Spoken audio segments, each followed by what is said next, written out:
Rescued is a podcast of conversations with rescuers and those who've been rescued. It's about the lessons we learn about ourselves, the places we go and why, without judgment, to help us have better adventures, manage risk and deal with the unexpected.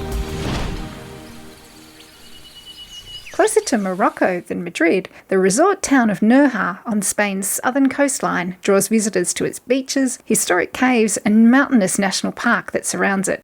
In this episode, experienced hiker Jane takes us high up into the Rio Chilla, a beautiful clear water walk-in canyon that's popular with families and tourists, with a name that translates as Screaming River.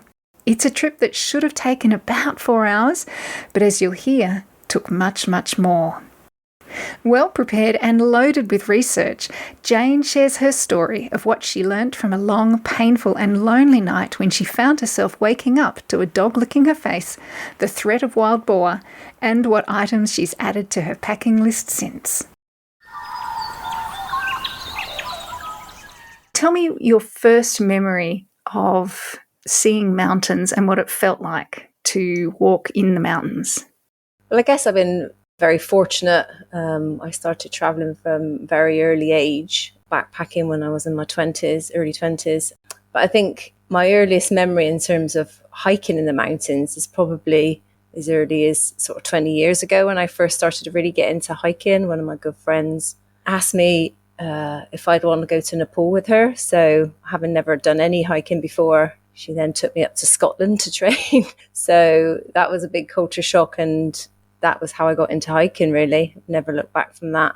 Can you remember what it made you feel like when you first, so you went to Nepal? Mm-hmm. Can you remember what trek it was or what trips you did there? So I hiked to Everest Base Camp. And that was kind of 20 years ago. I guess it's a lot busier now than it was then. And that was my first experience of trekking. It's nothing like jumping in at the deep end. And yeah, seeing the Himalayas is obviously just takes your breath away. The power and the beauty of the mountains, all the different colours. It was springtime, so all the rhododendrons are out in the lower valleys. And yeah, dealing with the altitude and then the culture and the people. It was an amazing trip. Challenging because I didn't know what to expect. Never done anything like it before. Physically demanding for me at that time. But yeah, I loved it. And what did you come back thinking from Nepal in terms of, was this something you wanted to do more of or never want to do it again? Or what happened? What happened to your adventure gland? Yeah, it's definitely, I always loved adventure in terms of adrenaline adventure. I learned to ski in my teens and did various silly things, like bungee jumping, all that sort of thing, traveling. But in terms of hiking adventures, that kind of whetted my appetite for it and just built up my confidence from that Nepal trip, doing more hiking in the UK. In Wales, I sort of lived in Bristol then, so it was near to the Welsh hills, doing lots more different challenges and then going into Europe. So yeah, it's definitely started that love. And where are some of the other places you've hiked around the world that you mentioned then? So I've done quite a lot of things in Europe, quite a lot of the big sort of trekking routes in the Tour de Mont Blanc and the Haute Route and GR20, but lots of smaller things as well. I lived in the French Alps for 13 years, lived and worked there, so did a lot of things locally to that. Been to Morocco, trekked in Morocco and in Turkey. I've done quite a lot in South America as well, in Peru. Been to Nepal a few times. I've been to New Zealand, done some trekking there. So yeah, I've been very lucky.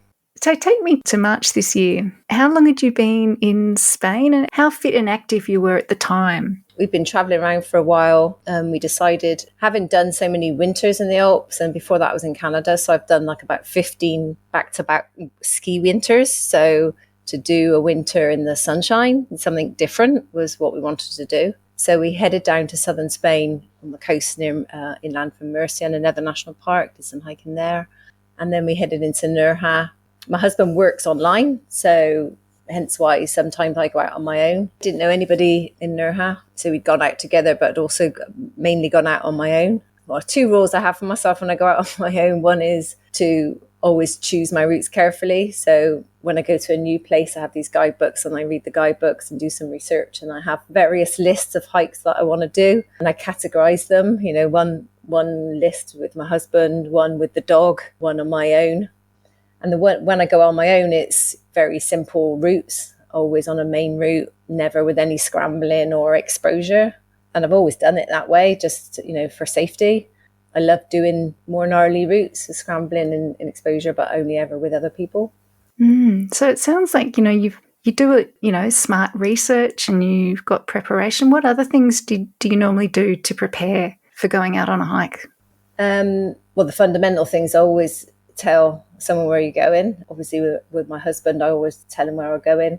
And on that day, I'd actually showed him on the map where I was going, because obviously we weren't that familiar with the area. So I'd done sort of 3 or 4 hikes before this over the few weeks we've been there. So I showed him where I was going. So it's sounding like you're ticking all the right boxes, like you're doing a lot of the right things. So like, what would you take with you? What kind of gear would you be packing?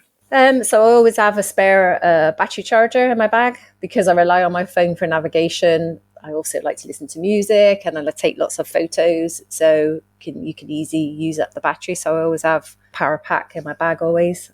Food and water, a couple of layers, first aid kit, all that I had in my bag. That day I also had a spare pair of shoes and socks, because I knew I was going to be walking in a river. Pain relief, sun cream, the usual things. Yeah. So thinking about the route, and you mentioned there you knew you were going to get your feet wet. So tell me, how did you choose this particular route? And tell us a little bit about what it was and what you were going to expect. I chose this route because, well, believe it or not, is this canyon that it was going to walk up through is the second biggest tourist attraction in Nerja. So it's a popular route. I've been in the area in one of my previous walks on previous days, but I hadn't actually been up that canyon, because it's so popular and beautiful. I'd read about it in both the guidebooks. It was quite a simple hike. A lot of tourists, not necessarily hikers, go up there, especially during the summer months when it's cooler in there. So I thought I'd go and check it out. I'd mapped a route that goes up into the canyon and goes up and eventually joins or crosses a GR route, which is a main walking route. And I'd been along that route before on a different hike. So I'd actually crossed the canyon, but not been down or up it.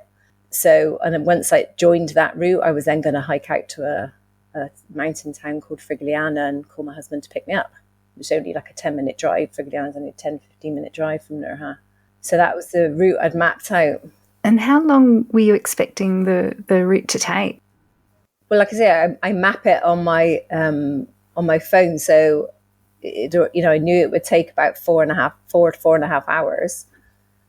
It's slow going in the canyon because you are walking in the river, even though it's only kind of just over boot height. The water's not deep, it's still slow. And as you get higher up, probably past where the tourists would go, you get higher up in the canyon, you then walking kind of just stepping over boulders and things. So it can be slow going.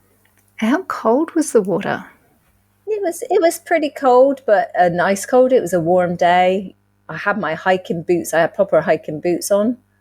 It was going over the boot every now and again, so obviously my feet were wet inside, but that was fine. I had shorts on. So yeah, it was a nice temperature. The canyon in some sections of it is so narrow you can touch either side with either arm, with either hand. So it's that narrow, and then eventually it gets wider. Sort of lots of trees and a deep canyon in places, beautiful clear water. So yeah, it was very pretty. It just sounds beautiful, Jane. I can kind of picture it all in my head, adding it to my travel list now for Europe.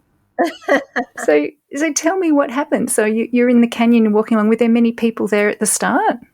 So I passed a few people. There was a couple of people, one girl going in at the same time as me, and I've seen a couple of people coming back, passing me, going the other way, coming out of the canyon. Because a lot of people go in and just go up to one of the first pools of water and then come back out again. So I seen a few people. It was only a handful of people, to be honest. And, after, hour and a half, I didn't see anybody. Massive thanks for the support from the team at Paddy Palin, who since 1930 have been leaders in travel and outdoor adventure. In fact, did you know that Paddy himself, a member of the Sydney Bushwalkers Club, was a volunteer in the original search and rescue arm of the Federation of Bushwalking Clubs in New South Wales?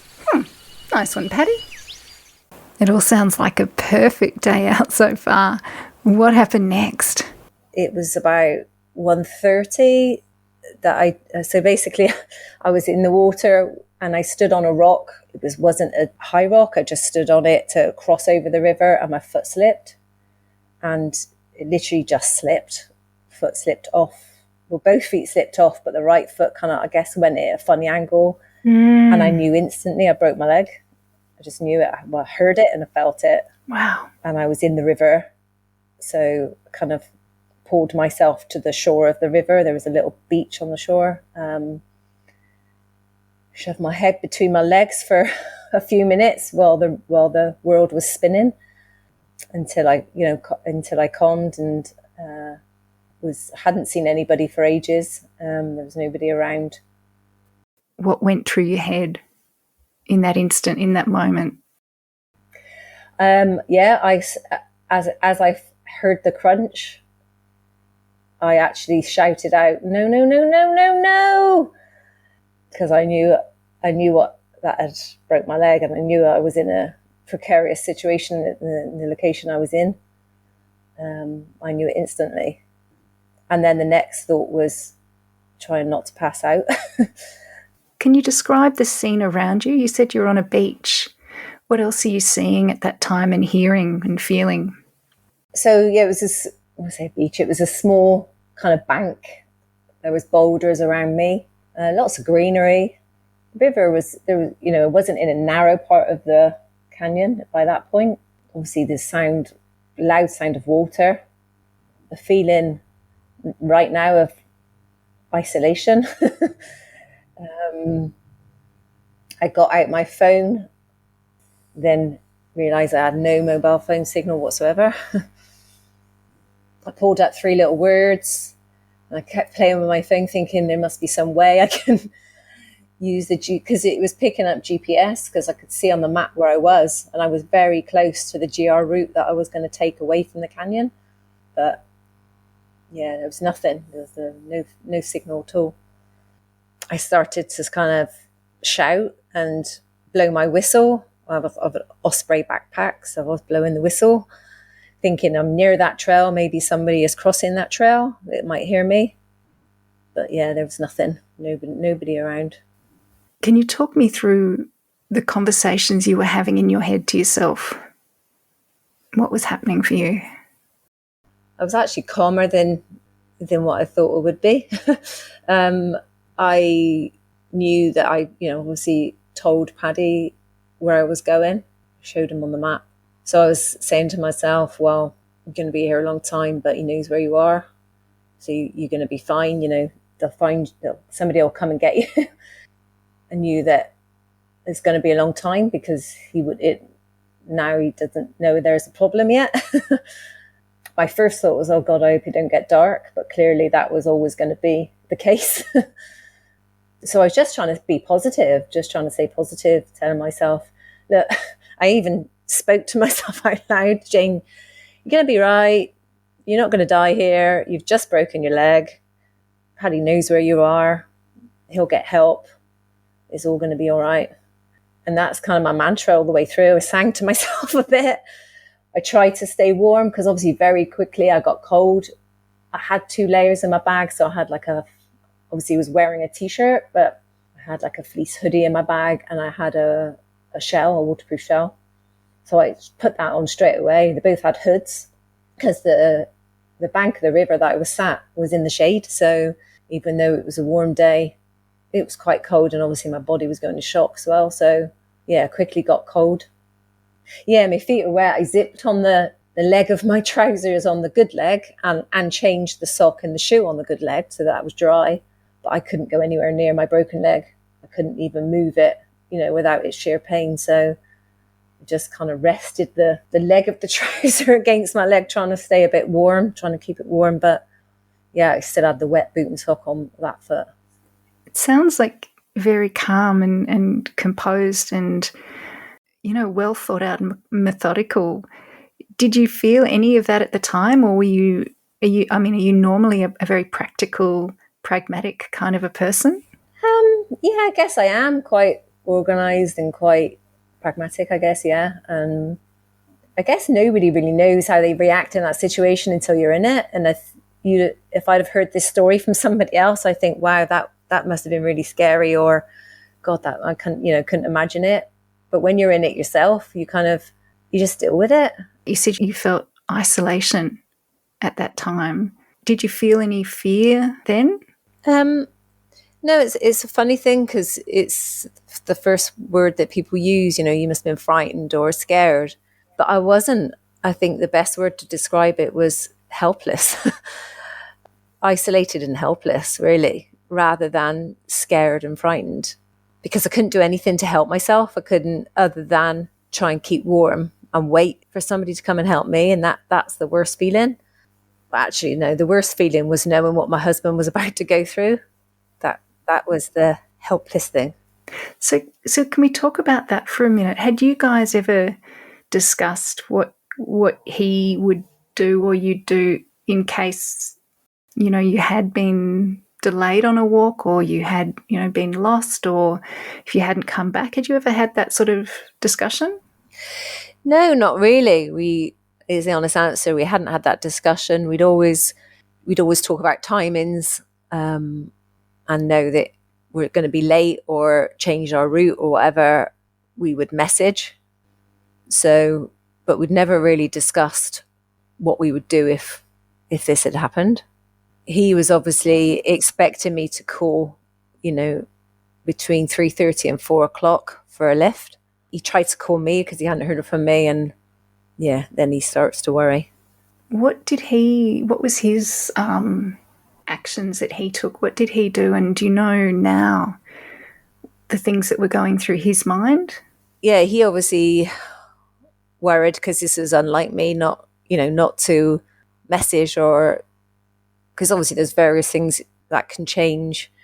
You could phone without a battery, although he knew I always carried a pack. If I dropped my phone, could I not contact him for whatever reason? There's all these things going through his mind. He then went, I think he said about 4:30, he got in the car and went to the canyon, walked up to the foot of the canyon where the water starts himself, but then quickly realized that he didn't have a phone signal either. So to carry on walking up there with no phone signal wasn't a sensible thing to do if I was trying to contact him. So then he went back in the car. He drove up to Frigliana, which was where he was going to pick me up, just in case I was there. Couldn't find me. Come back down, by which time is starting to get dark. So he goes to the police station to report me missing. They put him onto the Guardia Civil, which is a different part of the police.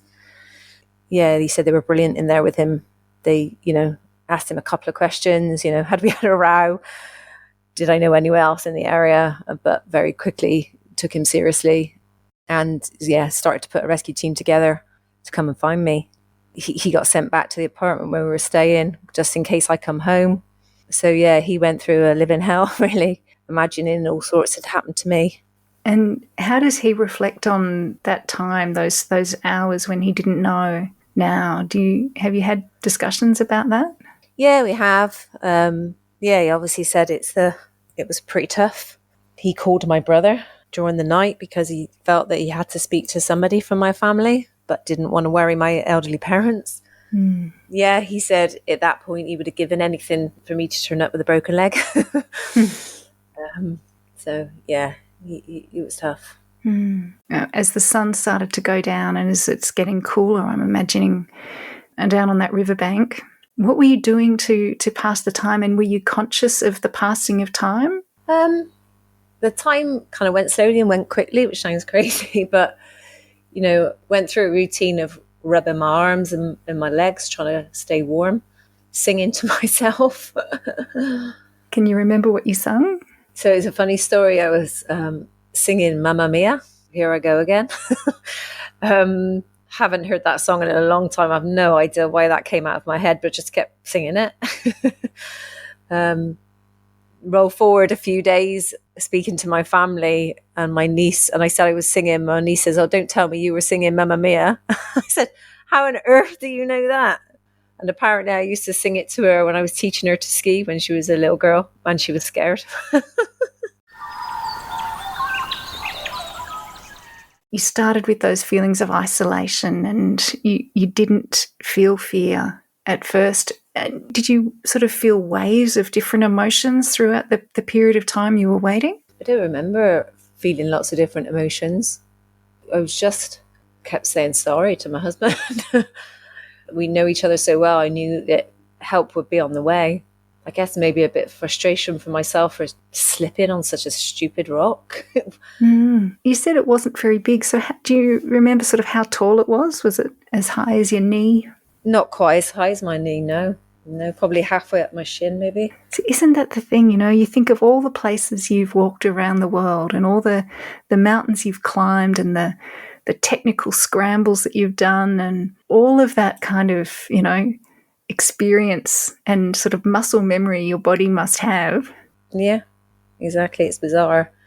The injury that I've ended up with is only something normally you would get from falling from a height. Just unlucky. Just one of those things.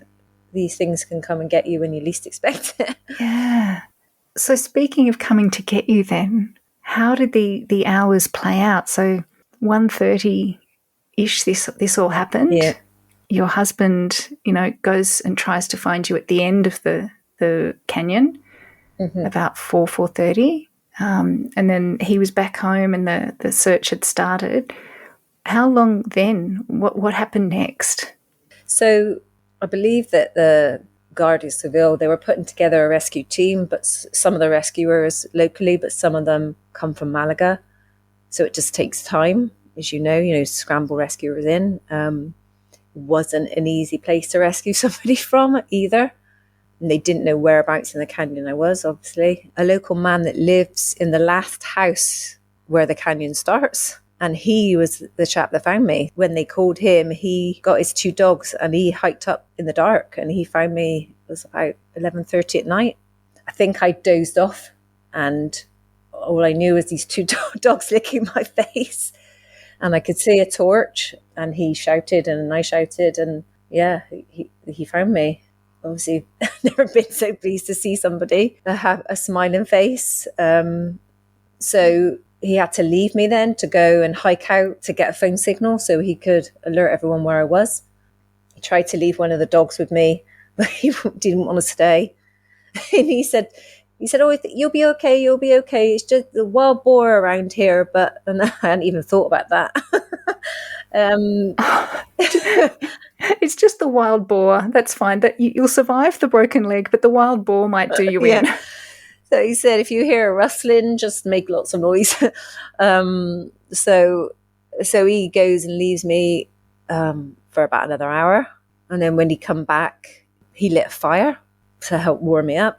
And then he just kept leaving me and hiking up, trying to find the rescuers, blowing whistles to kind of alert them where we were. And then the rescue team, there was 4 guys came down. They were all in their wetsuits and with a stretcher. And whilst I was obviously delighted that I was being rescued, I was really dreading them moving me because I'd got in a position where I wasn't in too much pain. But they had a splint. They put a splint on my leg, put me in a stretcher. And then a mega rescue, really. They had to carry me through the river, over boulders. And then they picked up a trail, very steep trail, must have been a 400 or 500 meter climb up out of the canyon on the opposite side to where I would have gone. But they'd driven some rescue vehicles up a fire road on the other side of the canyon. So they were hiking me out to those vehicles. Took hours and hours. So like I said, the fat chap found me at 11:30 and I think I got into the rescue vehicles around 5 o'clock in the morning. Oh my goodness. And yeah, those guys, unbelievable how the strength, and they were obviously sweating and puffing and they have to keep putting me down every 5 or 10 minutes. And then other guys then joined them as we got higher up. So they were then not stopping as much and passing me like from one to the other. For me, I was obviously led in a stretcher, so all I could see is the sky. And it was a beautiful night. There was lots of stars, and I was trying to take my mind off the pain by looking at the stars, going, "Oh, it's a beautiful night." Yeah, finally we got to the vehicles, by which time I could then phone my husband. And then they drove me down the mountain to a waiting ambulance. It was at the bottom of the mountain to take me to hospital. And I got into hospital about 7:15 in the morning the following day. Thinking of your husband, how was that when you spoke to him on the phone? Quite emotional. I think it was the first time I shed tears hearing his voice. Yeah, and obviously for him as well. Because he didn't know they'd found me till about 1 a.m, I think. And he kept going back to the station for updates. At one point, they got a bit irate with him, I think, because he didn't realise how long it would take to get me out, you know? And I think that's something we don't often think about is we think the trauma happens to the person who has the accident, but we don't often think about the other things, the other people around that are also going through, big emotions and traumatic experience as well. Yeah, I think in some respects it was worse for him because at least I know what had happened. I knew what had happened. I knew where I was. And like I said, I was very much that I'm going to be okay. Whereas he had no idea. He was thinking all sorts, as you would imagine, And what happened then that you went to, how far away was the hospital? So I went to a hospital near Malaga, so it was about half an hour in the ambulance. Didn't have a pleasant experience in the hospital, if I'm honest. The long and short of it was I had multiple fractures in my lower leg and I'd need surgery. Consultant came to see me and said that I could have surgery there, but it would be at least 10 days and they would put a plate in and I'd have no weight bear on the leg for at least 3 months. I just didn't feel comfortable in there. Fortunately, I had travel insurance. So we were speaking to the travel insurance and I made the decision I wanted to be repatriated to the UK to have the surgery. Yeah, basically they plastered my leg with it open at the front so that I could fly. And then just discharged me the same day. Discharged from hospital with no pain relief or crutches, but anyway. And it turns out I have 3 fractures, one of which is a spiral fracture at my tibia. So I've got my tibia, fibia, and a fracture in my ankle as well. Oh my goodness. So it was a proper job. You did well, Jane, but you did well on so many other things. Like you think about your preparation, your planning, the gear you had with you, all of these things. It's almost like you'd done, just about everything you possibly could for a good outcome. If you'd been there without the warm layers, without telling your husband where you were going, like you'd set yourself up in a good position. Yeah, I think the telling somebody where you're going is the key here, really, because that could have been such a different story if I'd have just gone off saying going for a hike and just wandered out, which would be quite easy to do. He wouldn't have even started to know where to look because there's so many options from there, Yeah, lots of different trails. Yeah. Do you have a personal story about an incident or rescue during an outdoor trip when something didn't quite go to plan? Maybe you got lost, injured, let down by some gear, preparation, or something else. Look, honestly, it can happen to any of us at any time, regardless of how experienced we are. And it's by sharing these stories and tales that we can all learn and help to avoid them in the future. So if that's you, I'd love to hear from you. So please drop me an email to rescued@lotsoffreshair.com. That's rescued with a D. So what's your rehab been like now? How many months down the track are you now? So it was a week after the accident. I went into surgery and I've had a titanium rod and pins put in my lower leg. And that was nearly 12 weeks ago now. So I'm doing good. I'm walking again. Just under a week ago, I had the crutches taken away. Obviously, it's difficult. It's stiff. Unfortunately, to get the rod in the leg, they make an incision above your knee and the rod goes down through your knee joint. So my knee has taken real offence to that. My right knee has always been an issue. I've had surgery on it in the past. So it's not happy generally anyway. Now it's had a rod shoved through it. So it really isn't happy. Really not happy. No, really not happy. I had an x-ray last week and the fractures are healing really well, which is brilliant. I'm told I got to give the knee time and be patient with it because it is a big surgery and it's invasive. So just got to give it time. What about the other parts of you healing in terms of, feeling confident to walk, on wet rocks again or walking on trails again? Yeah, I mean, I obviously can't wait to go back hiking again. It's what I love. At the moment, it's just, concentrating on my recovery and just being able to walk normally. It's still a long road, but I'm definitely going to be back on the trails again. I will not be put off because, like I said, it's just one of those things. It's just an accident. Could have tripped over a pavement or a step in your house. It's just unfortunate. What do you think this experience has taught you about yourself? What did you learn about Jane? That I'm tougher than I think I am sometimes. That I can be stronger when can have a strong peace of mind when I need to. Quite a survivor. What about your husband? What's it taught you about your husband? Well, I was going to say how amazing he is, but I knew that already. The way he handled the situation. And also, he's looked after me ever since. I'm not a very patient, so I've not been the easiest person to deal with. I'm a woman of a certain age who has been off for HRT as well because of this surgery. So, it's not, and no exercise and sitting on the sofa watching Netflix is not really me. So I've not been an easy person to deal with. And what's it taught you about how you're going to change things, or is it going to change the way you experience wild or natural places in the future, or any particular thing that's changed? I have to be realistic to know that I'm going to be as nervous as hell going out for the first time again, going forward, but I won't let it affect what I do going forward. That'll just be a process, I think, starting with walks I know very familiar with. I think there'll be more equipment that I'll have with me. So I've already had for my birthday a Garmin InReach satellite device. So that I'll never be incommunicado again.